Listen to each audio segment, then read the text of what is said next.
All right, and without further ado, my name is Tori Ring, and I am the Manager of Veteran Services with NHPCO.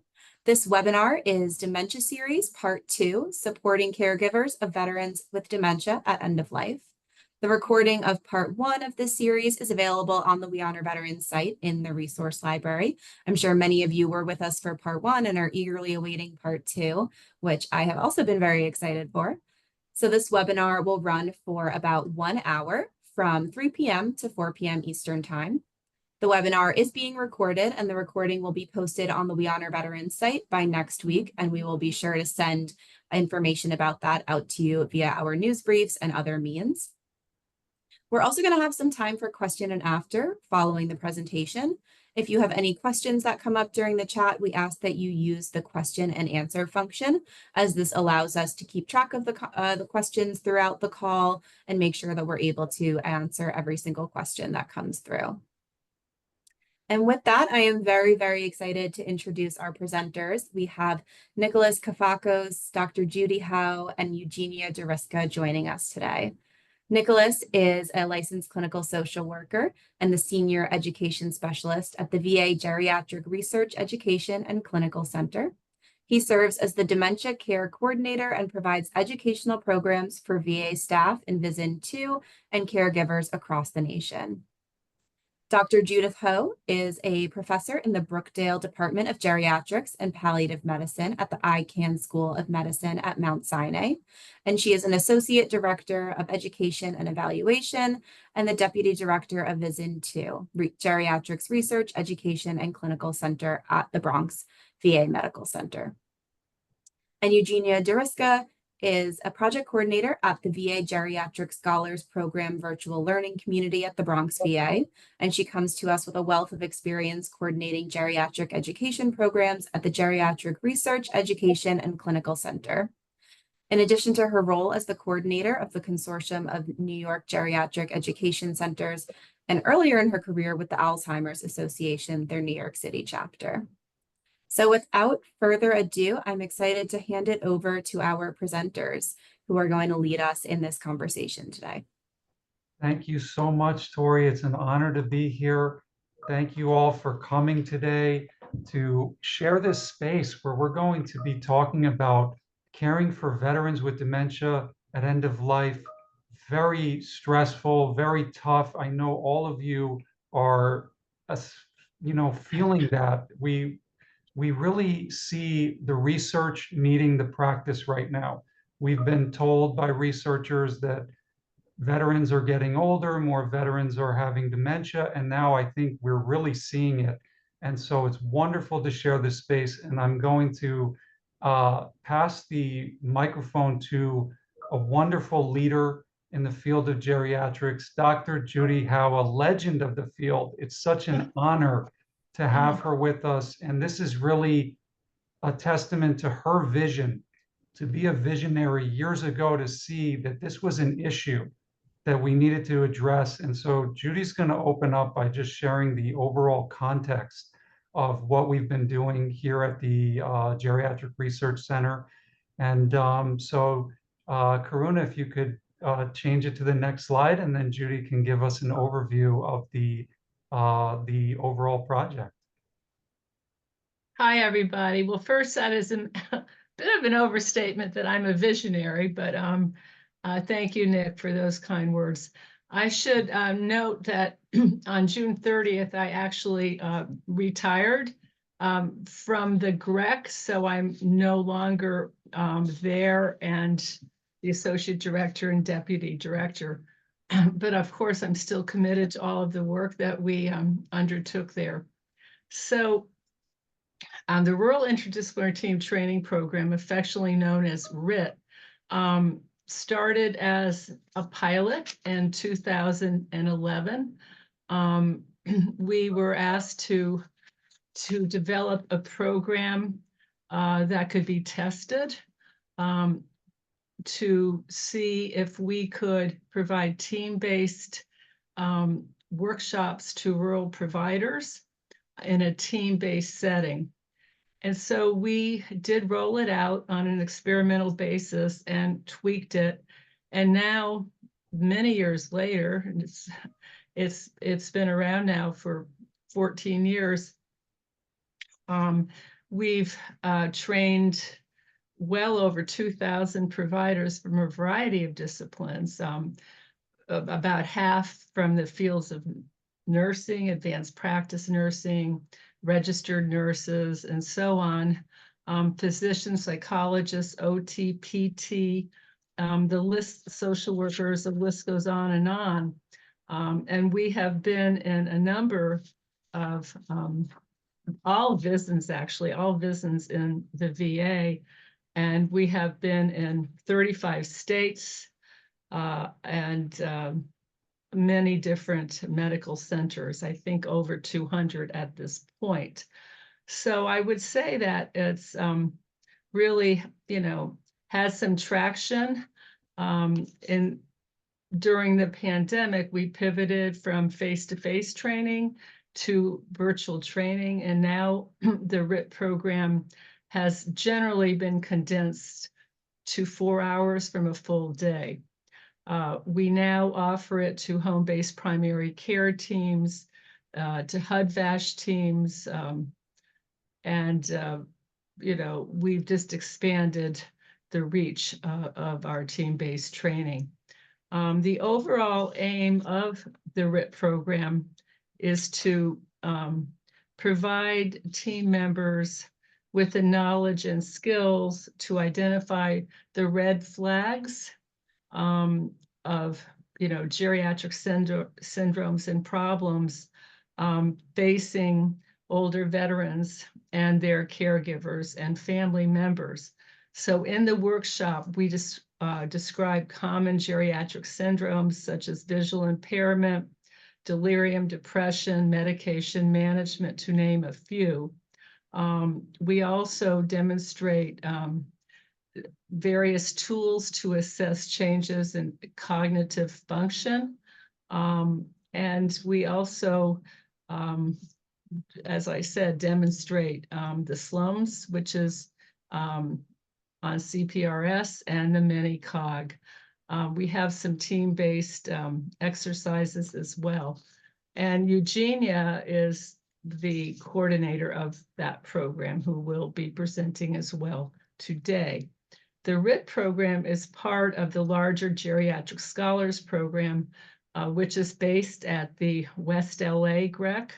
And that is a program, whereas the VISN recommends primary care providers to participate, and it includes a CME course at either Harvard, Mount Sinai, or UCLA on geriatrics and palliative medicine, and also a mentored quality improvement course and a number of electives, including the RIT training. At this time, the Geriatric Scholars Program and the RIT program have been scaled back a bit because of funding cuts, at least in the coming fiscal year, but we're hopeful that those funds will be restored in the next fiscal year. So the reason that this particular project came about is that we found during the RIT trainings, and particularly when we were going around the country all over, as there's not a map here, but we've covered almost all of the states, well, 37 of the 50 states, that's a lot of states. A number of the providers that we talked to mentioned that there were so many needs for the caregivers who were coming in from rural areas.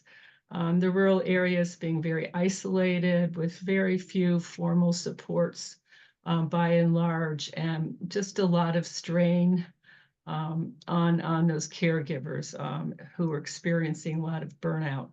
So Nick, who is licensed clinical social worker and dementia care coordinator, took on the caregiver support expansion program, which proved to be extremely popular. And that's what he's going to talk about today. we initiated it in 2020, and it's really expanded and the findings have been published in a peer-reviewed journal, and that will be drawn on today as well. In the program that we have developed under Nick's leadership, we have worked with our whole health program at the James J. Peters VA, and that has been extremely helpful in terms of incorporating modalities for stress reduction, such as relaxation and sleep approaches. And Nick has received training in CBTI, cognitive behavioral therapy for insomnia, and other modalities for relaxation. So at this point, I'm going to turn it over to Nick, who's really done a wonderful job in developing this program. Thank you so Maybe much. it's Eugenia next. I think it's Eugenia, but That's okay, because that's a wonderful overview. And just to give you credit, because when you say that I got training from Whole Health, this wasn't a one-day training. I got a 2-year training, and Judy allowed space to do that because you saw the need. So thank you so much. And Karuna, if we could move to the next slide. And here comes Eugenia to really discuss what we did with this project, how it was, how, practically speaking, what exactly did we do? Thanks, Nick. Hi, everyone, and welcome. Yes, immediately the RIT workshop began announcing this expansion during the live virtual workshop. Since it did begin during COVID, we, like Dr. Howe mentioned, we pivoted to virtual. So during the virtual workshop, we began announcing this expansion. The RIT presentation slides provided information about the service and how to refer caregivers. Marketing materials were created and sent out to the RIT community, those sites who have previously participated in the workshop, the ones that we went live throughout the country. So we sent those sites as well about the information about this expansion. Marketing flyers were also sent throughout the different GRECs of the VA. And Nick did some presentations to key stakeholders and throughout the VA. The RIT webpage at jerryscholars.org was updated with this announcement and included contact information to make referrals. Unfortunately, the website is down, and I would invite everyone to take a look, but it's too bad. Anyway, the webpage on that website did have the information, announcement, contact information. It was a go-to location. And Judy already described Nick's training in the VA whole health approach. And Nick, who already had experience in hospice and palliative care, I think was a good move, an extremely wise move.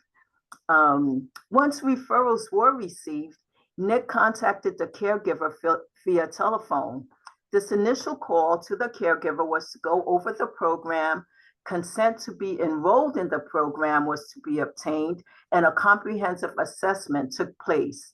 The caregiver then received a welcome letter and then the enrolled caregiver started receiving the individual one-on-one sessions, about 4 to 5 of them, which included help in problem solving, maneuvering the VA healthcare system, community resources, stress reduction, mood management techniques, grief and guilt. So the 4 and 5 sessions, individual one-on-one sessions, dealt with all of that. They normally lasted about an hour each over the phone or via telehealth video conference by Nick or a social work intern. Along with the phone sessions, resources were mailed to the caregivers as needed for the caregiver to keep on hand throughout the program and for the future.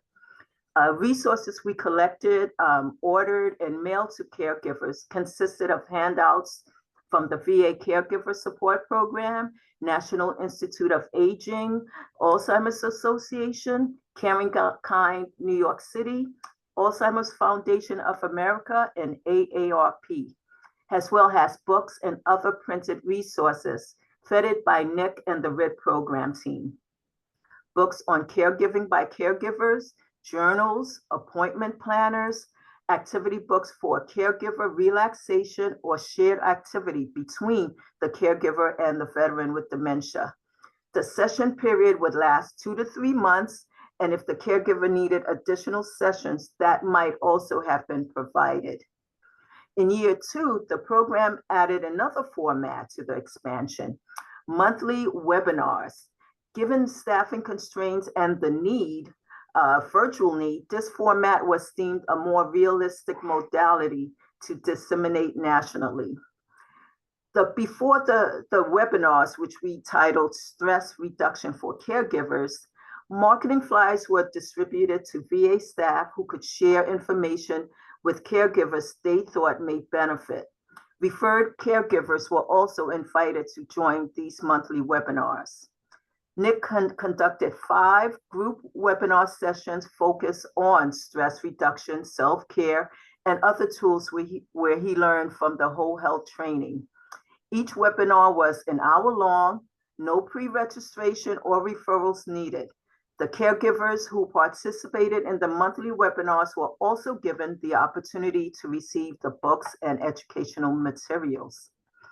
And along with the marketing flyers, we did update the RIT webpage by adding the announcement of the monthly webinars and adding a listserv. This listserv gave caregivers the ability to join our mailing list, to receive invitations to the monthly webinars, and to receive the resources, the books and educational materials. Caregiver contact information went directly to Nick. The individual one-on-one sessions were available only to referred caregivers and not through this listserv. So to evaluate the program in 2022, we created a brief anonymous survey for caregivers from both individual sessions and group webinars to complete. Participating caregivers who we had email addresses received an email to complete the survey online via a link on an online survey platform.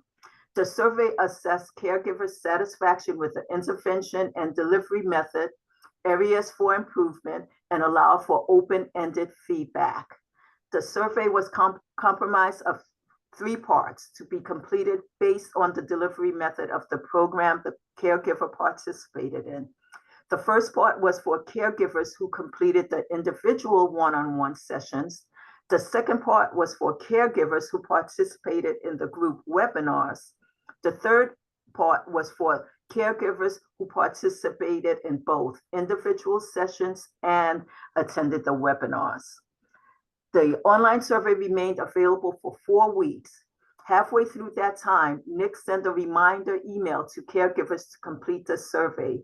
After 4 weeks, the online survey was closed. But due to the relatively low number of responses, the program team decided to place phone calls to caregivers for whom Nick had phone numbers. 6 staff members of our GRAC, the hosting the project, conducted these calls over a 2-week period, manually recording caregiver responses. The staff members used an interview guide and script while conducting the phone calls to ensure reliability and balance across the calls. Staff members were instructed to attempt each of their assigned caregiver 3 times at various times of day. If staff was unsuccessful after the 3rd attempt, the caregiver was not included in the survey. The first 3 questions were directed to all caregivers, regardless of the program format they participated in. This included demographics like questions on caregivers' age, sex, and location, rural versus urban. The survey was designed for a mixed method analysis, contained a variety of questions, including yes or no responses, open-ended questions, and the 4-point responses from very helpful to not helpful. There were 30 caregivers who we had contact information for that participated in the program, receiving, the individual or group session. Out of those 30, 24 caregivers were able to be reached by telephone and or online and completed the survey. 6 caregivers were either unable to be reached, were unavailable to speak with the study team, or declined to complete the survey. Thank you. That's all I have. Nick? Thank you, Eugenia, for that wonderful overview and for, offering help. I feel like I'm sure all of us who are on this webinar today can relate to the staffing issues that we're seeing across the country. Everyone feels stretched too thin, underpaid, undervalued, and you volunteered to help, and all the marketing that caregivers from across the country were calling me. It was really heartwarming. I would get a call from a caregiver in Kansas and saying, I saw the flyer of what you're doing, and really your talents to market this out, to build the listserv, and just your support Oh, from day thank you. one was really really inspiring. So thank you so much. Oh, thank you, Nick. It's great. Yes, and with that, Karuna, if we could move to the next slide, we'll transition into the the clinical aspects, right? Of okay, here's what we did, and I also want to thank and acknowledge all the caregivers that participated in this project, some of whom are on this call right now. I can't say your name because I want to honor your privacy, but you know who you are, and your courage and your commitment to being part of something new, something that was not necessarily easy because you had other things going on, but you made those individual calls, or you came to the webinars and shared with other caregivers. Just inspiring. And also 2 other individuals who need to be named are 2 social workers, amazing social workers, who at the time of this project were trainees. They were completing their MSW degrees, and that would be Ryan Karain, a graduate of Lehman, who really was with me at the beginning. And what I would do is email Ryan like 100 websites to check out, or videos, and Ryan was vetting all those videos to see what would be applicable to caregivers, what we could share. And he was doing phone individual sessions with caregivers. So thank you, Ryan. And Leroy Moore Jr., a graduate of Fordham University, who again was helping with the individual sessions and the group webinars. So thank you, Ryan. Thank you, Leroy. So for those of you who have joined, we know that caring for a veteran with dementia can be very stressful, extremely stressful, especially at end of life. We know that. I think we would all agree on that. And I think we know that chronic stress, the kind of stress that doesn't go away, it's today we're stressed, the next day, day after day, week after week, month after month, year after year. I always say that caring for dementia is a marathon. It's not a sprint. If we're in hospice, a lot of the caregivers that we're interacting with, they've been on this journey for years. It may be 5, maybe 10 years that they've been doing this. And we know, and we're learning more and more, that this kind of chronic, unremitting stress is not good for the body. It's not good for the mind. Just today, I was with a caregiver who was sharing that, when she met with the neurologist for the veteran, the neurologist said to her, I see 2 patients. I see the veteran, but if you don't take care of yourself, you, the caregiver, will become the second patient. And think about that. It's harsh, but it's true. It's the reality. For a caregiver, taking care of yourself is not an option. It's a necessity. And we know this. But the problem is how. I think that's where there's a gap in research, and that's what I imagine many of you are seeing in your clinical work or as caregivers or as friends or family of caregivers? How? I mean, with all the things that a caregiver has to do on a daily basis and the never-ending traumas of caregiving, the falling, the incontinence, the sometimes the aggression that you're seeing, the verbal, physical abuse. How can caregivers reduce those stress levels? And this is an ongoing question, but I think one that it's important for us to engage. And this is what we did. We engaged this question. We really targeted stress and said, what can we do? And that's where the whole health approach came in, because, what are the practical things we can do? It's not a one size fits all.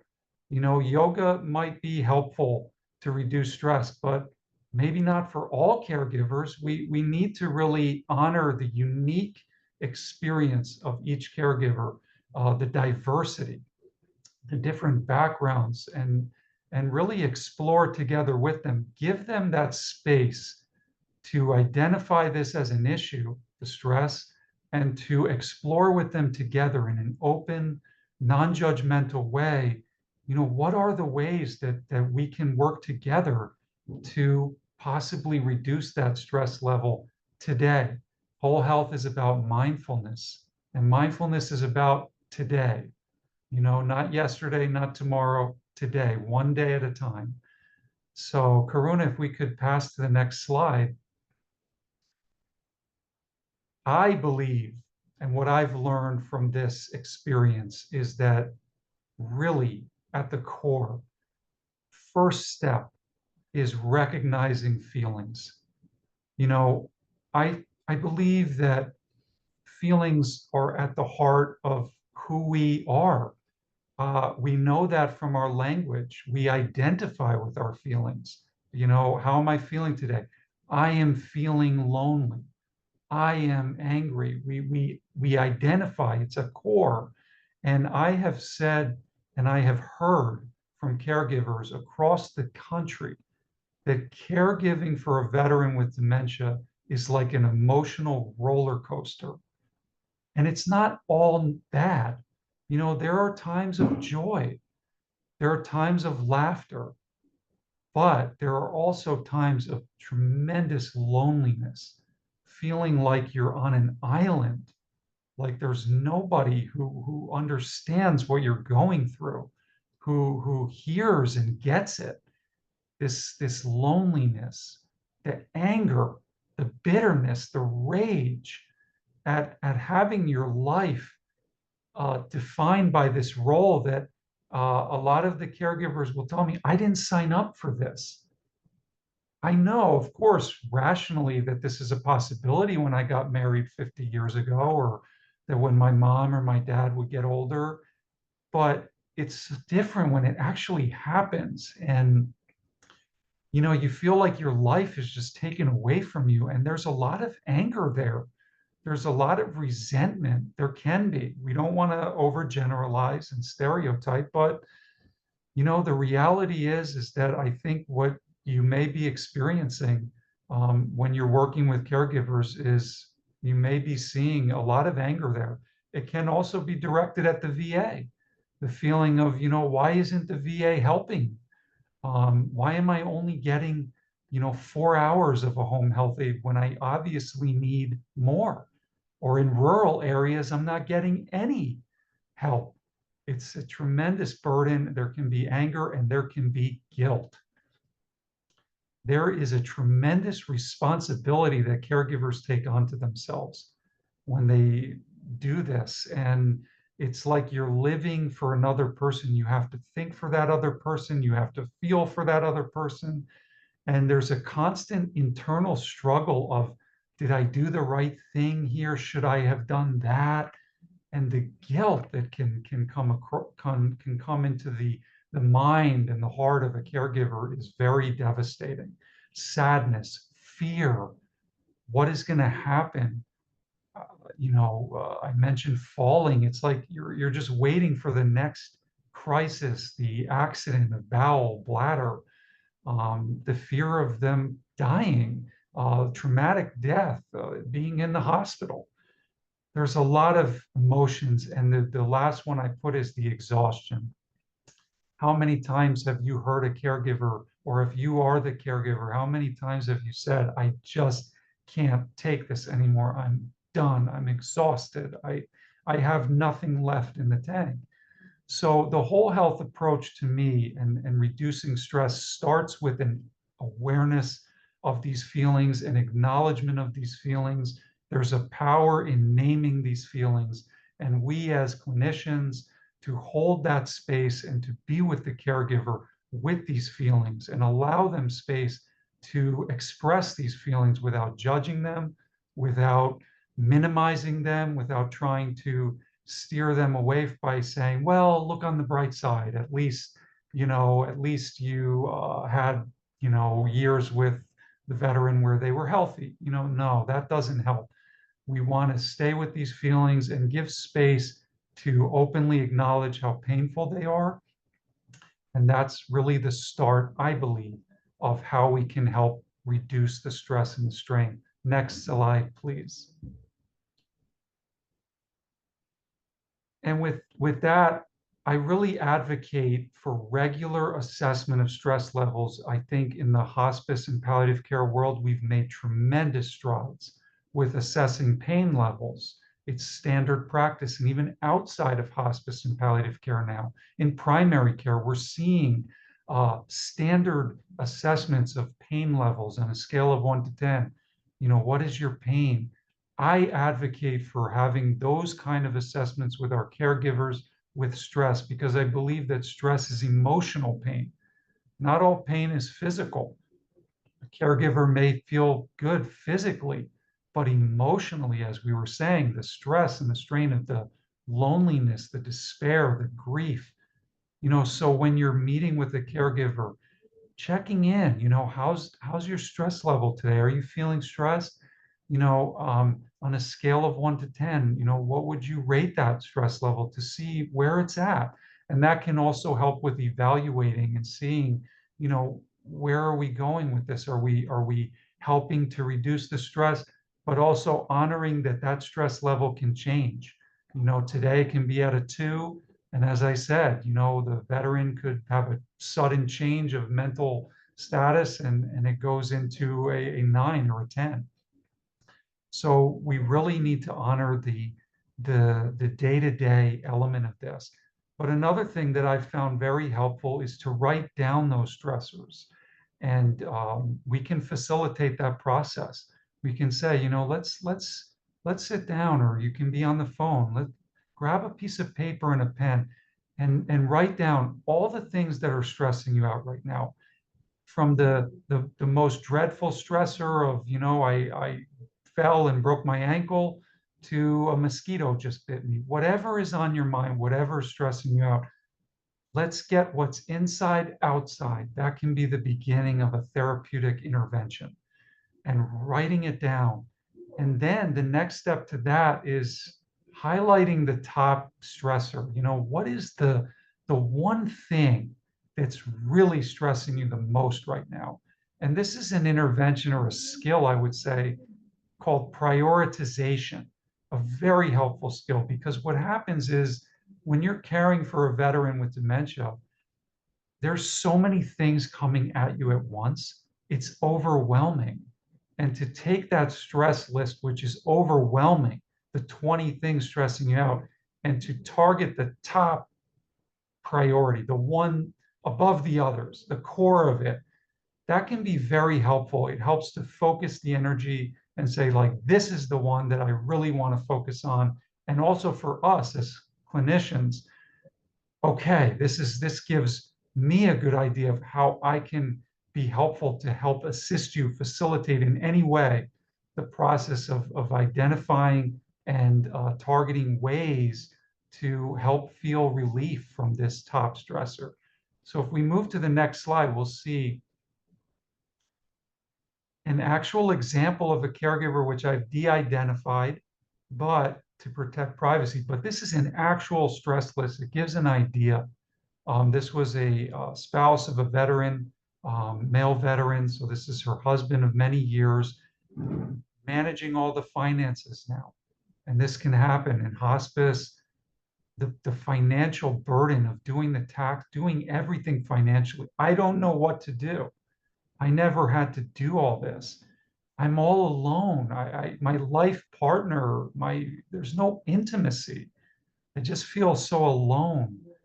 And then a caregiver is never just a caregiver. They have other roles. They have a whole other life. In this case, the mother of a daughter who wasn't doing well. And caregivers can have jobs. They can be working full time.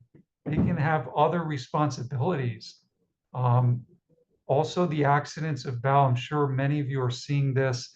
This is really tough with just the physical demands of the caregiving, having to lift the veteran. How do I do that? You know, many of our caregivers are older and physically it's hard. It's stressful on the body. And Judy mentioned the reference to sleep. This is a big issue. If the veteran is not sleeping at night, has an altered sleep schedule, the caregiver can't sleep at night. So they're not sleeping, they're tired, eyesight, nobody's helping me, my husband doesn't recognize. So you see how this can be overwhelming. If we go to the next, well, actually, I didn't put in the next slide, but for this caregiver, when I asked, what is the one thing right now that is the core of your stress that you really want to work on? It was the finances. And that really opened up the door to tapping into resources, connecting the caregiver to resources to help resolve that stress. And it was helpful. Next slide, please. So I also want to really advocate for assessment of needs. As I think I said before, rest, self-care, whatever we call that on the bottom here, I don't think it's an option. I think it's a necessity. And it can be very hard to meet this need. That's why I said we want to make sure that we're not conveying any judgment on a caregiver, any kind of condemnation. Absolutely not. This is a no judgment zone. But to share the understanding that you need to have times of rest. It's not possible to do this 24/7. Your body needs rest, your mind needs rest. How that rest looks is going to depend on the caregiver. But to start that conversation and to discuss this openly, I think is very beneficial. How can we help you to meet the basic human need to find rest at times? Maybe it's just an hour that you have a chance where you step out of the house, step out of the apartment, breathe. That's the whole health approach. Support. This is not the journey to do it alone. And many of the caregivers feel alone. They feel isolated. And this is where the group webinars came in and why I advocate for staff, clinicians across the country to set up space where even once a month, we just did once a month and it was helpful to have a group where caregivers can support each other because they know the deal more than any of the staff. They can support each other, and at least, even though we may not be solving their problems, we can't solve those problems. Some of they're unsolvable problems, but at least they leave the group once a month for 1 hour feeling like I'm not so alone. I have some support. That's very helpful. And last but not least on the top is information. Navigating the VA system is stressful. And so I advocate for all of us to be well informed on the resources that are available. And that's tough. To keep up with the VA is tough, but it can be very helpful. I think a caregiver who has information, who knows which resources to tap into, is a very big need for a caregiver to feel informed. I feel like I have information. I know where I need to go, what I need to do, who I need to call. That's very important if we're going to try to help reduce stress levels. Next slide, please. So this is the whole health circle. If you're a caregiver looking at this, it can look very selfish, self-centered, me at the center. This is the exact opposite of a caregiver's reality, but I like the word mindful awareness. So when I'm sharing the whole health circle, I approach it from the center, not from the outside in, because I don't want to add additional stressors to the caregiver. I don't want to set up a situation where they're looking at me as kind of the judgmental person saying, oh, you need to eat more healthy foods and you'll be less stressed, or you need to get 8 hours of sleep. That's not a reality for caregivers often, but mindful awareness of your feelings, of your needs, of your life, of who you are as a person, that is whole health to me. And that is the way we can use whole health for caregivers. We can invite a discussion into how can we honor you as a person, independent of your caregiving. Leroy and Ryan and myself, when we would call caregivers, we would say, tell me about yourself. And what happens invariably is they usually start talking about the veteran. And then we'll say, thank you for sharing, but tell me about you. And they'll say, me? You're asking about me? It's been 5 years since anybody has asked about me. And it's very poignant, it's very powerful to steer this conversation, to honor the individual. So when you see this image, I hope that you will take away the idea that each and every caregiver that you meet is a person independent of their caregiving.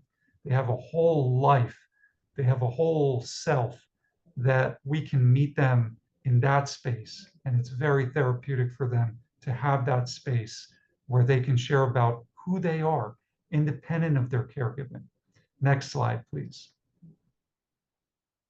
So that's the whole health approach to me, treating yourself to some tender, loving care. Remembering your own feelings and need. And this question I love to ask caregivers: what do you do to relax? Again, individualized, unique. What do you like to do? What do you enjoy? And I know for caregivers that can be a tough question to answer, and I honor that they might need space to reflect on that. But the overall idea is that, again, if I were to ask you to take one thing away from this, I believe that self-care is not an option for caregivers, it's a necessity. And if we can help facilitate, intervention where we are, doing whatever we can to kindly, compassionately invite the caregiver to give themselves permission to treat themselves to the same love that they treat the veteran, I think we'll be doing them a great service. Next slide, please. So in summary, I know we had a brief time together, but I hope that you take away the essence that caregiving for a veteran with dementia at end of life is extremely stressful. There are many and diverse stressors coming their way every day, and for us too, as the clinical support staff or friend of the caregiver or family, we have our own stressors. But we can encourage the caregiver in a non-judgmental way. That's very important, to be kind to themselves. Remember yourself. I don't prescribe, I don't order the caregiver to do anything, and I don't give them advice, because that can be seen as condescending. A caregiver might take that as, well, you don't really understand what I'm going through. So I would never say a direct advice to a caregiver, you should do this or you should do that. Why don't you do this? No, because again, they already are feeling a lot of guilt, a lot of strain. That's just an additional burden. But what I would do, and what Ryan and Leroy did, let's just invite space to remember yourself in this process. And I want to be a support. We want to be a support to you, if that feels appropriate for you. And honoring the individual strategies for self-care. Each caregiver you meet is unique, and the way they're going to approach that is going to be very different. And to honor that, a one size does not fit all. And so we can meet them where they're at. And next slide. So these are some key resources that I found helpful that I hope you'll check out: the Caregiver Support Program, Whole Health, Elizabeth Dole Foundation, AARP, Office of Rural Health has resources and videos, the Alzheimer's Association, and the Alzheimer's Foundation of America, which is in New York City, but has national educational initiatives that I found to be extremely helpful. Eugenia mentioned the results of the survey. I think one thing that came across to me was the caregivers really thanked and appreciated the efforts that we made to be informed on the subject. And I have to acknowledge and appreciate all these resources for helping me and Ryan and Leroy to learn about this, this really stressful and difficult area, and that's very nuanced. We didn't get to everything, but we gave you a synopsis. I hope it was valuable. And with that, I would like to thank you all so much for coming and for sharing this space with us. And I'm honored to take your questions along with my colleagues, Judy and Eugenia. Thank you so much, Nick. That was wonderful. And thank you, Eugenia and Dr. Howe as well. I know we had prepared some polling questions. Did we want to launch a few of those? Time was short. I know. I think we should just go to the chat. Chat, okay, got it. And we did have a bunch of questions coming through, so I tried to get those together for us. Thank you, Tori. Thank you, Tori, for your help with all this. You are amazing. So I want to give you a lot of praise. Oh, thank you. Ditto, Thank you. ditto. Thank you, Tori. Yeah, you have been great. Thank you. Oh, well, it is just wonderful to have you guys on here. And I was taking my own notes during, and a lot of what you shared really resonated with me. But I think in particular, I underlined and highlighted self-care is a necessity, especially when it comes to caregivers, because I don't think that that can be understated. So thank you all. But let's see, we had a couple of questions, and if you have questions, feel free to continue to put them into the Q&A and we will get to as many as we can. So I see one of our questions, someone asked, how do you convince caregivers to take the time they need to join the support group for themselves? Right. And that's a great question. And it really speaks to, I hear your compassion there, right? Honoring the caregivers. I always say to the, clinicians, I know we're busy, but caregivers are even busier than we are. And they have a lot going on. And I thank Judy and Eugenia, because the way we set it up was specifically they didn't have to pre-register, they didn't have to commit to 6 sessions, and Leroy and Ryan, we just left it open, come as you are, and honoring that they may not be able to show up. And that's where the written information that Eugenia found and compiled can be helpful. Just mailing them a book, or there are a lot of, excuse me, free resources, written materials that they can read on their own time. So I think just again, the non-judgmental approach. I know you're busy. I know you have a lot going on. This is for you if you feel you need it or would benefit, and if you're able to. If not, we'll find other ways. But we're here to support you in this journey. Yeah, that's important. And I think even those subtle differences can make a big difference too, right? Like not having to have somebody respond and commit to something, but just having the open space. Those subtleties can make a huge difference. Yes. We had another question. Someone asks, are any of the manuals or handouts from this intervention shareable? I understand if they're not. Right.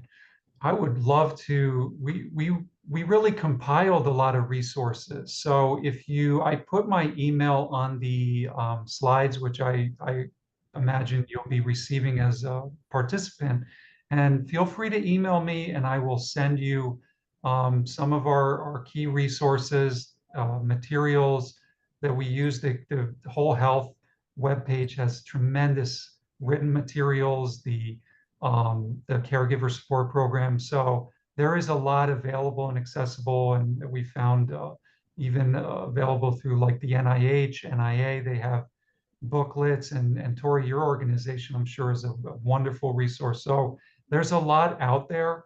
And so, yeah, I would be happy to share our tricks of the trade that we found to be the caregivers liked. just off the top of my head, I think we found that it was nice, things that are not overwhelming for a caregiver, right? If we're sending them written materials that are really, 300 pages or so, it's tough. But, things that are easily digestible and again, individualized, I think is an important point that I would make. Yeah, thank you. And I did share, we also have some whole health resources kind of, taken from the VA site and curated for those working with veterans at end of life on the We Honor Veterans website. So I shared that link as well. We had another question. How can you help someone recognize their feelings when they are someone that's not previously been cognizant of their emotional reactions in the past? Right. I have to give honor to Tara Brock, a wonderful psychologist who part of, my training in whole health, I also did, training in mindfulness. And she always says that that in itself is a feeling. The numbness, the absence of feeling is a recognition. And just starting there, what I'm hearing is that you're really not feeling anything. That can be a tremendous therapeutic intervention to recognize the numbness. Because again, we didn't really have time and space to get into it. But I would also say that caregiving can be a very traumatic experience, the trauma of caregiving.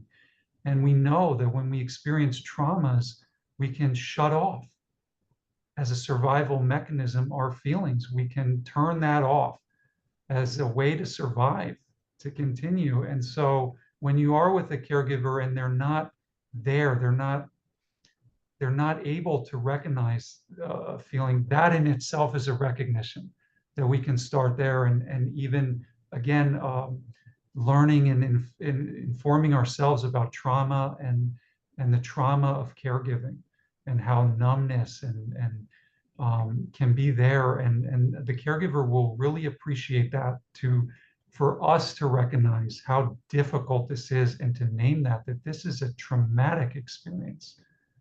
We're waking up every single day, day after day, month after month, year after year, not knowing what the next minute's going to bring. That is tough. And so it makes sense that to survive that, we can turn off our feelings because we have to survive. Yeah, what an excellent response. Thank you so much. And I just want to share too, I know you may not be able to see the chat, but we're just getting so much positive feedback and encouragement.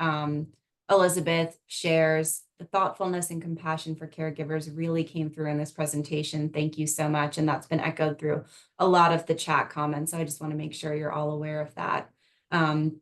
We had another question from Emily. She said, and I think this is in regard to, your conversation of kind of naming, the priorities and stressors and then prioritizing one. And she said, what do you do after you highlight the top stressor? Right. And this is a fantastic question. Now that we know that, what do we do, right?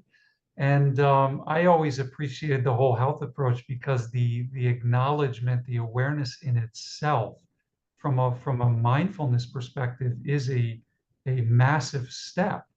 And I want to acknowledge for us, especially working with caregivers who are facing sometimes insurmountable problems. It's like, well, now what do we do, right? We could take it from a problem-solving approach and really try to brainstorm with the caregiver, like Judy mentioned, the CBT, the cognitive behavioral therapy. I mean, it depends on your training and your comfort level in terms of, where do we take it from there? Do we do a behavioral intervention where we become explorers? We're like joint researchers, and let's just trial and error, right? Let's just try things out and see what works. And that can be a valid approach. Let's say, for example, the big issue is the finances. Well, okay, let's try to link you up with a financial advisor. But of course, in a rural area, is that practical? Can that happen? Or if it's a general issue of sleep, that can be very tough. The veteran's not sleeping, so you keep having to wake up. Should we try to connect you with a geriatric psychiatrist? Maybe there can be a medication adjustment. We trial and error, but the honest answer is that to convey to the caregiver, this isn't going to be easy.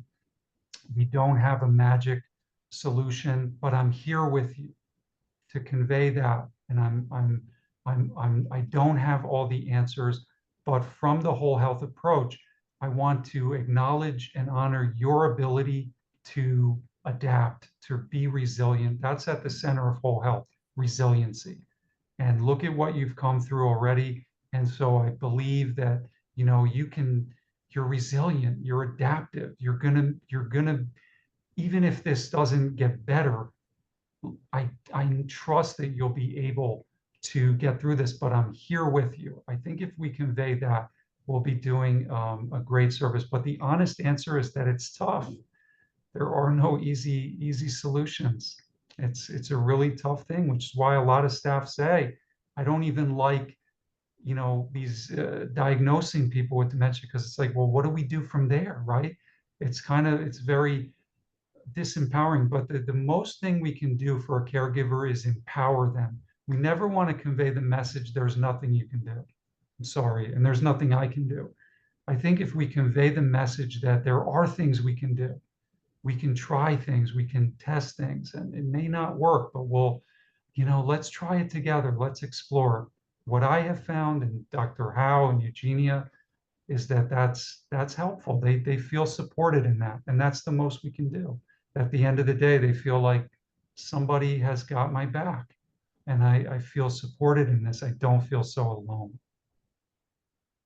Yeah, thank you. And again, just absolutely love that response and love the idea of kind of joining with the caregiver and taking that exploratory approach of kind of, let's see what works, because I think that adds a lot of humility to the problem too, of there is no perfect solution. There is no magic wand. We're kind of all figuring it out as we go. Right. And I think we have time for just one last question we'll squeeze in, but unfortunately, I don't think we'll get to just about everything because there's just so much coming through. But Olivia asks, how do you set the boundary between being the provider for the veteran and also engaging in a supportive and therapeutic role for the caregiver? That talks of our shared humanity, right? And many of us who are here today, we have our own personal experience of caring for someone with dementia. So we come to it personally and professionally. How do we establish that boundary? And there I want to reflect back on the individualized approach that, for each caregiver, it's unique. And for each of us, it's unique. How we do that, how we approach that. I think as we, said with the caregivers, this isn't the journey to do it alone. We need support. I think for us, for all of us on this call today, we need support. And Judy was my therapist. She always, she's an administrator, but I always said with her, I said, Judy, you're like a private practice psychotherapist. So Eugenia, when I would bounce things off her, we need a team. And so that question really speaks to our shared humanity. How do we navigate this? I think the answer is, I don't know. I know it's unique to each individual, and I know we need each other's support. Find your support network. I hope you have some, 2 or 3, one other person who you can trust and navigate that together. But at the end of the day, the fact that you're raising that question, it shows so much thoughtfulness, so much compassion, and our shared humanity, that we are human beings. We're not computers, and we take this home with us every night. And how do we establish that boundary? It's tough, but it varies from each individual. But again, for us too, self-care is not an option. It's a necessity for us as well. Awesome. Thank you so much. I just want to express the deepest gratitude for all of you for coming and talking with us. And I know that's all coming in through the chat right now. A lot of appreciation, a lot of gratitude, and also some special shout outs for Judy as well, too. So you've got a lot of fans out there. But thank you again. And I'll just kind of leave you all with a few brief We Honor Veteran announcements as we end out the call today. As a reminder, the recording will be available and posted on the We Honor Veterans site next week. So you'll definitely be able to come back to this, share the information with your colleagues, And I'll also post some of those resources that Nick mentioned as well too. I also just want to share the We Honor Veterans newsletter is going to be coming out soon. So I will put in the chat the link to sign up for the newsletter if you're not already signed up. And then in addition, we also have our We Honor Veteran office hours that are going to be taking place on Tuesday, October 1st at 4 p.m. Eastern. So we hope to see a lot of you there for any questions you might have about caring for veterans at end of life or pursuing the next level in the We Honor Veterans program. We're happy to answer those questions together. And just as Nick said, we don't always have the perfect answer, but we can, come together and try out some solutions and see what is going to work. So thank you all so much for a wonderful call. And thank you to our awesome panelists, as well as Karuna, for helping support us with all of our Yes. tech throughout the call. Thank you, everyone, and Yes, take care. thanks, Karina. Thank you, everyone. Thank you. Bye-bye. Okay, bye. Thank you. Go well.